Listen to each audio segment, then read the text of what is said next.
أعوذ بالله من الشيطان الرجيم. بسم الله الرحمن الرحيم.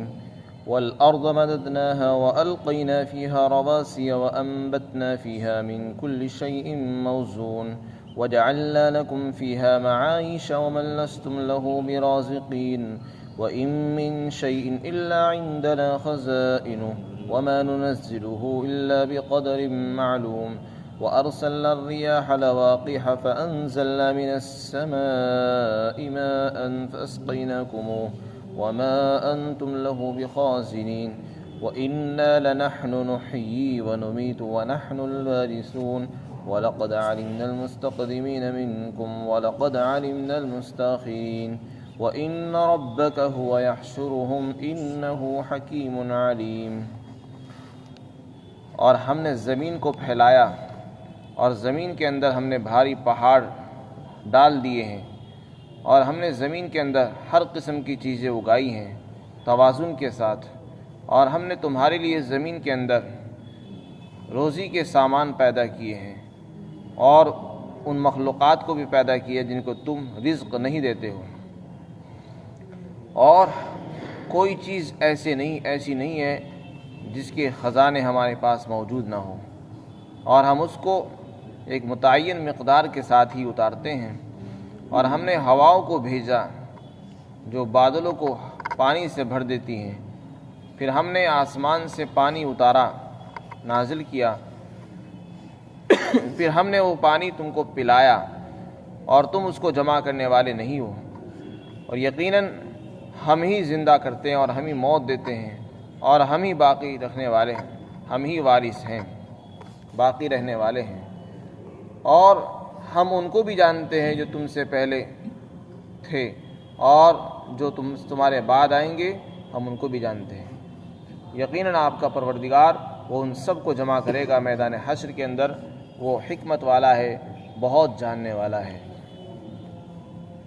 اللہ رب العزت اپنی قدرت کاملہ کو ذکر فرما رہے ہیں تاکہ لوگ غور و فکر کریں اور اللہ کی قدرت کو پہچانیں. اللہ کی قدرت کے زمین اور آسمان میں بے شمار دلیلیں موجود ہیں، دلائل ہے. اگر کوئی آدمی غور کرنا چاہے تو وہ اللہ کو پہچان سکتا ہے زمین اور آسمان میں، اللہ کی مخلوق میں غور و فکر کر کے. تو اللہ تعالیٰ اپنی مخلوقات کو بیان کرتے رہتے ہیں، اپنی قدرت کو. یہاں بھی اللہ تعالیٰ نے فرمایا، آسمان کا ذکر کرنے کے بعد فرماتے ہیں زمین کو ہم نے بچھایا ہے، زمین کو ہم نے پھیلا دیا ہے. مدہ کے معنی آتے ہیں دراز کر دینا، پھیلا دینا. اور اس میں بھاری بھاری پہاڑ ڈال دیے ہیں. حضرت ابن عباس رضی اللہ تعالیٰ عنہ فرماتے ہیں جب اللہ نے زمین کو پانی پر بچھایا، پہلے پانی تھا، پانی پر زمین کو بچھایا گیا تو زمین کشتی کی طرح ڈگمگانے لگی، تو اس میں پہاڑ کو ڈال دیا گیا تاکہ وہ زمین حرکت نہ کرے. قرآن کریم میں بھی ایک جگہ اللہ تعالیٰ نے فرمایا کہ ہم نے پہاڑ جو رکھے وہ اس لیے رکھے تاکہ وہ زمین تمہیں لے کر حرکت نہ کرنے لگے. اور سورہ نبا میں فرمایا والجبال اوتادا، پہاڑوں کو ہم نے میخ بنایا. میخ کہتے ہیں کیل کو. تو پہاڑ جو ہے وہ میخ کا کام کرتے ہیں، زمین کو روکتے ہیں حرکت کرنے سے. یہ سب ایک ظاہری سبب کے طور پر ہے، ورنہ حقیقت یہ ہے جب اللہ چاہے تو یہ اسباب بھی رکھے رہ جاتے ہیں، اور جب اللہ کی مشیت ہوتی ہے تو زمین بھی حرکت کرنے لگتی ہے اور پہاڑ بھی پھٹ جاتے ہیں. جب زلزلہ آتا ہے تو زمین میں حرکت پیدا ہو جاتی ہے. تو یہ مطلب نہیں کہ پہاڑ کے آنے سے اب کوئی زلزلہ نہیں آئے گا یا حرکت نہیں ہوگی. جب اللہ کی مشیت ہوتی ہے، ارادہ ہوتا ہے، تو پھر یہ سب اسباب رکھے رہ جاتے ہیں اور اللہ تعالیٰ اپنی منشا کے مطابق کام انجام دیتے ہیں. تو زمین میں جو اللہ نے باری باری پہاڑ رکھے ہیں اس میں بھی حکمت ہے، مصلحتیں ہیں تاکہ زمین حرکت نہ کرنے لگے، ہلے نہ، اور لوگ اس میں آسانی کے ساتھ رہ سکیں. کہ ہماری آسانی کے لیے اللہ نے پہاڑ بنائے ہیں. پھر آگے اللہ تعالیٰ نے فرمایا زمین میں ہم نے ہر قسم کی چیز اگائی ہے. اس میں کھانے کی چیزیں بھی ہے، چارہ بھی ہے، جانوروں کا بھی سامان موجود ہے. اس میں جانوروں کے کھانے پینے کی چیزیں، ہر چیز اللہ نے زمین میں پیدا فرمائی ہے. ہر چیز سے کیا مراد ہے؟ کھانے کی چیزیں، پینے کی چیزیں، پہننے کی چیزیں. استعمال کی چیزیں، سب چیزیں اللہ نے زمین میں پیدا فرما دی. آپ غور کر سکتے ہیں ہر چیز کہاں سے آ رہی؟ زمین میں سے آ رہی. گیہوں چاول کہاں سے آتے ہیں؟ دال چنا سب زمین سے آ رہی. پانی کہاں سے آتا ہے؟ وہ بھی زمین سے آ رہا ہے. پیٹرول ڈیزل کہاں سے آ رہے ہیں؟ وہ بھی وہیں سے آ رہے ہیں. سونا چاندی کہاں سے آ رہا؟ اس کی بھی کانیں اللہ نے بنائی. نمک کی کان ہے، کوئلے کی کان ہے، زمین میں اللہ نے بنا رکھی. اور نہ جانے کتنی کتنی دھاتیں، ایلومینیم، لوہا، تانبا، پیتل اور قیمتی پتھر، یہ سب زمین سے پیدا ہوتے ہیں.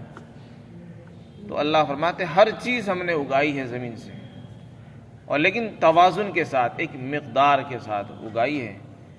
ہم اتنے زیادہ پھل پیدا کر دیں کہ لوگوں کے لیے ان کو سنبھالنا مشکل ہو جائے، وہ لوگ سڑ گل جائیں، بیکار ہو جائیں، یہ بھی صحیح نہیں ہے. اتنی مقدار میں ہم اگاتے ہیں کہ جتنی انسانوں کی روزی کا انتظام ہو جائے اور ان کو پورا ہو سکے. اتنا کم بھی نہیں اگاتے کہ لوگوں کے لیے زندگی گزارنا مشکل اور دشوار ہو جائے. ہر سال گیہوں اگتے ہیں، ہر سال چاول آتے ہیں اور لوگوں کی ضرورتیں پوری ہو جاتی ہیں. تو اللہ تعالیٰ اتنا ہی اگاتے ہیں جتنی مخلوق کی ضرورت ہوتی ہے. یہ اسی کو فرمایا موزون. موزون کے معنی وزن کے مطابق جتنی مقدار ہوتی ہے، توازن ہوتا ہے، ضرورت ہوتی ہے، اتنی اللہ تعالیٰ زمین میں پیداوار فرما دیتے ہیں. بارش کی جتنی ضرورت ہے اتنی بارش اتار دی. زیادہ بارش ہو جائے گی تو دشواری پیدا ہو جاتی ہے، لوگوں کے لیے جینا مشکل ہو جاتا ہے، چلنا پھرنا مشکل ہو جاتا ہے، کام کاج مشکل ہو جاتے ہیں. اسی طرح اگر گیہوں زیادہ اگ جائیں، سبزیاں زیادہ اگنے لگیں تو وہ سڑ گل جائیں گی، بیکار چلی جائیں گی، لوگوں کو نقصان بھی ہو جائے گا اس میں. ہر چیز کو اللہ نے وزن کے ساتھ پیدا فرمایا ہے. پھر آگے اللہ تعالیٰ نے اپنی قدرت کو ذکر فرمایا وَجَعَلْنَا لَكُمْ فِيهَا مَعَائِشَ. معائش کہتے ہیں عیش کے سامان، معیشت کے سامان، زندگی گزارنے کے جو سامان ہے، روزی روٹی، ان سب چیزوں کو بھی اللہ نے زمین میں پیدا فرمایا.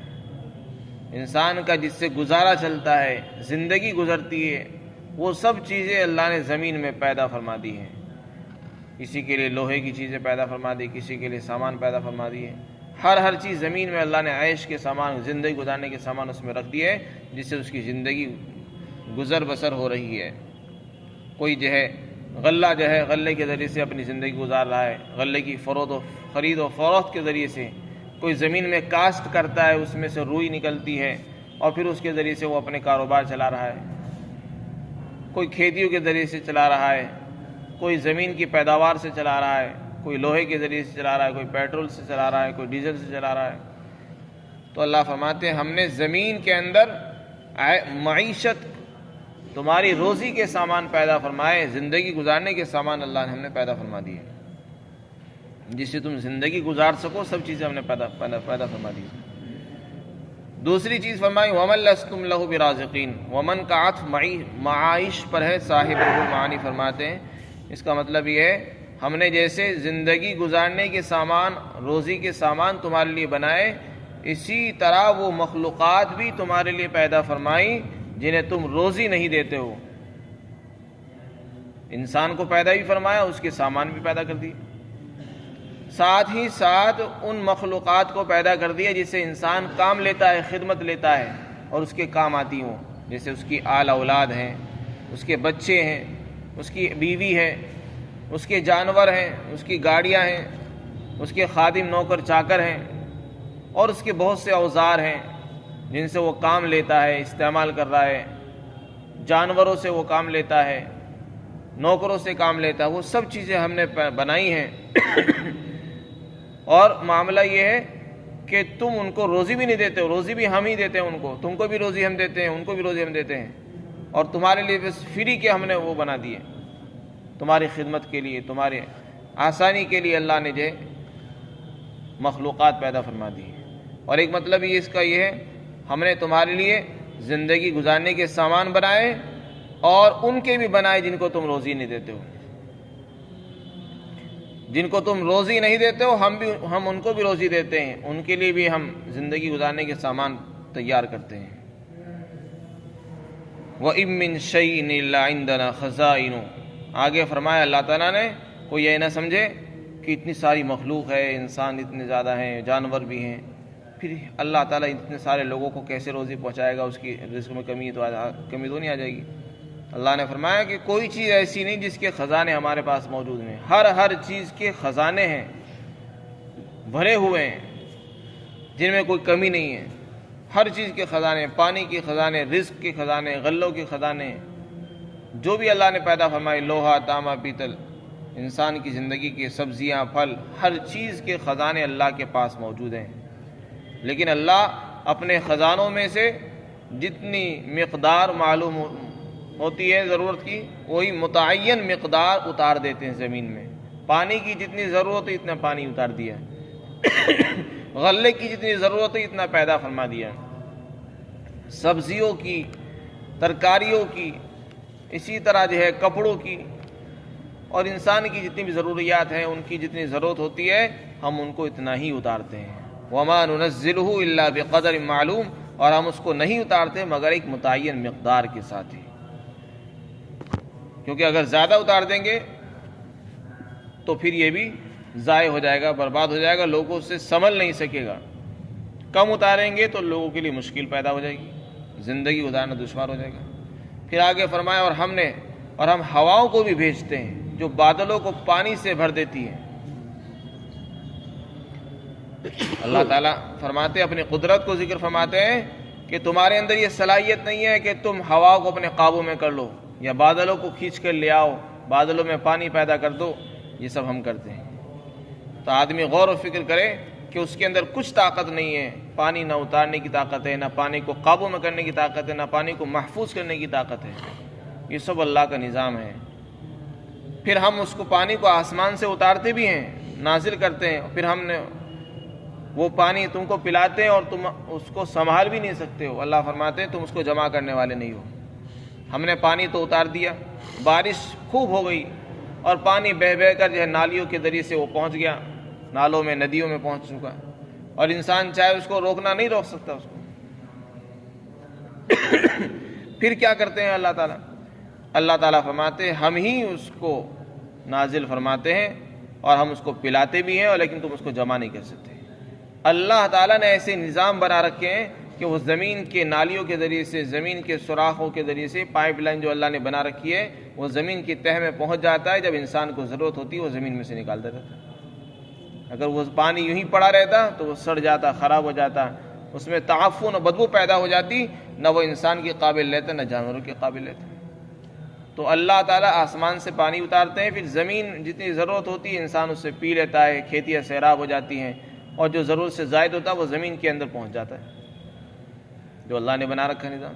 پھر زمین کے اندر سے جب انسان کو ضرورت ہوتی ہے سمرسیبل کے ذریعے سے، نل کے ذریعے سے، ٹیوب ویل کے ذریعے سے وہ نکال لیتا ہے، نہروں میں پہنچ جاتا ہے، نہروں کے ذریعے سے سینچائی کا کام ہوتا ہے۔ اللہ فرماتے ہیں ہم نے وہ پانی تم کو پلایا ہے۔ چنانچہ جب پانی اترتا ہے تو انسان بھی پیتے ہیں، جانور بھی پیتے ہیں، کھیتیاں بھی سیراب ہو جاتی ہیں، سب کی ضرورتیں پوری ہوتی ہیں۔ اور انسان چاہے کہ اس کو پورے سال کے لیے اکٹھا کرے رکھ لوں، نہیں رکھ سکتا۔ پوری زندگی کے لیے اپنا پانی اکٹھا کرے رکھ لوں، نہیں رکھ سکتا، کسی کے پاس اتنا انتظام نہیں کہ وہ اپنے لیے ہر آدمی جو ہے ڈیم بنا لے اور ہر آدمی جو ہے اپنے لیے پانی کو اکٹھا کر کے رکھے۔ انسان نہیں کر سکتا، یہ سب اللہ ہی کرتا ہے۔ وَإِنَّا لَنَحْنُ، اور ہم ہی زندہ کرتے ہیں اور ہم ہی موت دیتے ہیں، اور ہم ہی وارث ہیں۔ زندگی اور موت ہمارے ہاتھ میں، اور وارث بھی ہم ہی ہیں۔ وارث کے معنی باقی کے بھی لکھے ہیں، یعنی ساری مخلوق ختم ہو جائے گی۔ آج جو مالک بنے بیٹھے ہیں مجازی، یہ سب ختم ہو جائیں گے۔ ایک دن آئے گا کہ حقیقی ملکیت اللہ کی رہے گی اور وہی مالک رہے گا، وہی باقی رہے گا، اس کی ذات باقی رہے گی اور کچھ نہیں رہے گا۔ وَإِنَّا لَنَحْنُ الْوَارِثُونَ، ہم ہی وارث ہوں گے زمین کے۔ وَنَحْنُ نَرِثُ الْأَرْضَ وَمَنْ عَلَيْهَا وَإِلَيْنَا يُرْجَعُونَ، اور ہم ہی زمین کے وارث ہوں گے اور ان کے بھی وارث ہوں گے جو زمین پر آباد ہیں۔ جتنی مخلوق آباد ہے سب کے وارث اللہ تعالیٰ ہو جائیں گے۔ پھر اگلی آیت میں اللہ تعالیٰ فرماتے ہیں تم سے پہلے جو مخلوق گزر گئی ہے ہم ان کو بھی جانتے ہیں، تمہارے بعد جو لوگ آئیں گے ہم ان کو بھی جانتے ہیں۔ مستقدمین کے معنی جو پچھلے لوگ تھے قرون اولیٰ کے اندر، مستاخرین سے مراد ہے بعد میں آنے والے۔ مستقدمین اور مستاخرین کے اور بھی معانی مفسرین نے بیان کیے ہیں، یعنی مستقدمین سے مراد ہے جو پچھلے لوگ ہیں، متاخرین سے مراد ہے جو بعد میں آنے والے، اللہ کو ہر ایک کا علم ہے، پہلے لوگوں کا بھی، اولین کا بھی علم ہے، آخرین کا بھی علم ہے، نیک لوگوں کا بھی علم ہے، بروں کا بھی علم ہے۔ بتانا یہ چاہتے ہیں کہ اللہ کے علم سے کوئی چیز غائب نہیں ہے۔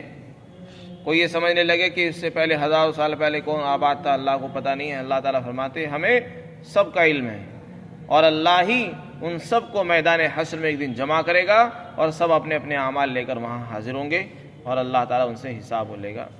وہ اللہ تعالیٰ حکمت والا ہے، جاننے والا ہے۔